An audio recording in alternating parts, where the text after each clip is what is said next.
Bien, je suis professeur d'éducation musicale au collège Aliénor d'Aquitaine. Je vais tout simplement sur le site internet de l'établissement, je me connecte, je tombe sur mon emploi du temps. Et à partir de là, bien, je vais pouvoir en amont, avant d'accueillir les élèves, remplir mon cahier de texte et décrire l'activité que je vais donner. Donc là, on va faire le chant Manhattan Kaboul. Je peux joindre des photos. Ici, je vais joindre la partition au cahier de texte. Comme ça, les élèves pourront y accéder. Ensuite, avant de recevoir les élèves, je vais pouvoir rendre visible le cahier de texte.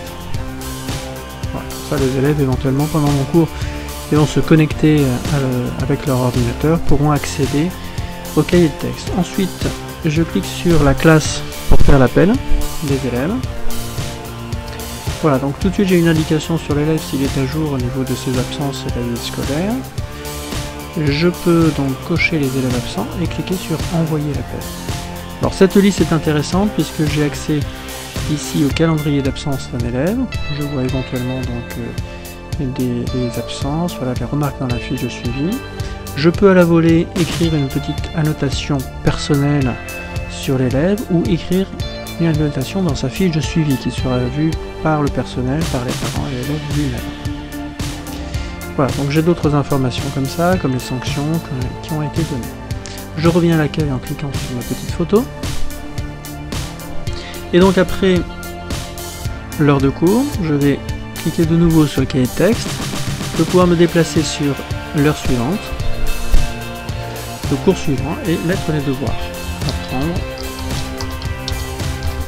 le chant sur Manhattan Kaboul. Je vais pouvoir joindre également ici la photo de la partition. Je la rends visible par défaut, hein, c'est dans mes informations que je peux paramétrer ça. J'enregistre.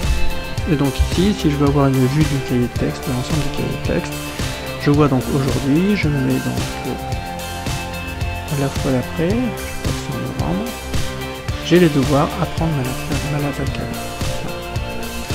Je reviens sur l'accueil. Ensuite, j'ai besoin de noter mes élèves.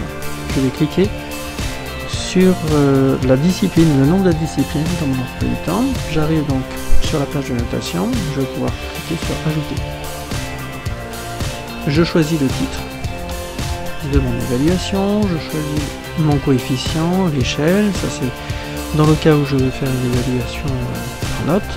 Sinon, une évaluation par compétence, je vais choisir ma compétence parmi celles que j'ai prédéfinies au préalable.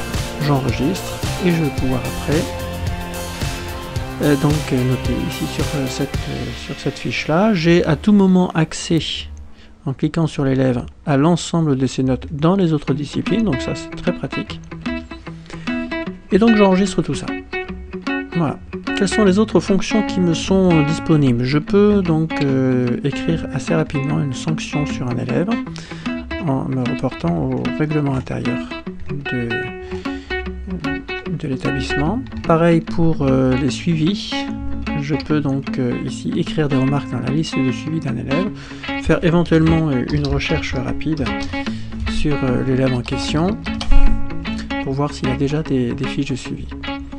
Ensuite, j'ai accès au service mailing, très intéressant. Il peut me permettre par exemple d'écrire à tous les élèves que j'ai en 3e. Je clique sur tous les élèves, je peux mettre un titre, un message. Je peux ici ajouter un document ou des photos, donc ici ma partition. Je vais choisir montrer ou cacher, je vais pouvoir envoyer donc cet email à l'ensemble de mes élèves d'une classe. J'ai accès à l'agenda de l'établissement, voilà, avec tous les événements qui se font en dehors des cours, comme ici le cross du collège. Je peux m'inscrire pour recevoir une alerte quelques jours avant. Et également, donc en page d'accueil, j'ai remarqué ici qu'il y a les différents événements, je reviens sur la semaine en cours, les différents événements publics, voilà, ou qui ont été partagés avec moi ou qui sont privés. C'est-à-dire que je peux ajouter dans mon agenda personnel donc un rendez-vous. Par exemple, hop, je mets un rendez-vous. Le 16 octobre, je vais le mettre à 10h30. 10h30, 12h30. Voilà, je le mets en privé. Et donc je vais pouvoir ajouter ce rendez-vous.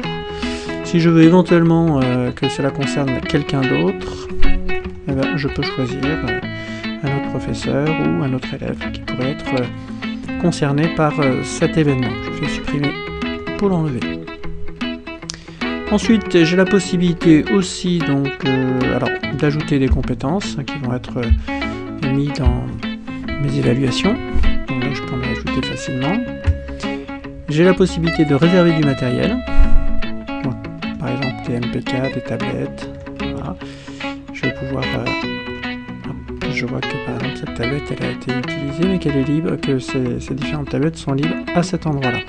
Donc je vais pouvoir le mettre le mercredi matin, 9h30, 10h30, donc mercredi matin.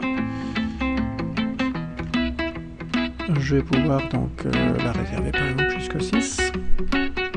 Voilà. Et donc ici, je réserve du matériel de cette façon-là. Quels sont les autres services qui me sont disponibles? Eh bien, je peux voir également les emplois du temps de salles, pour voir si une salle est disponible. La salle 125, je me mets sur une date donnée, et je vois donc c'est disponible.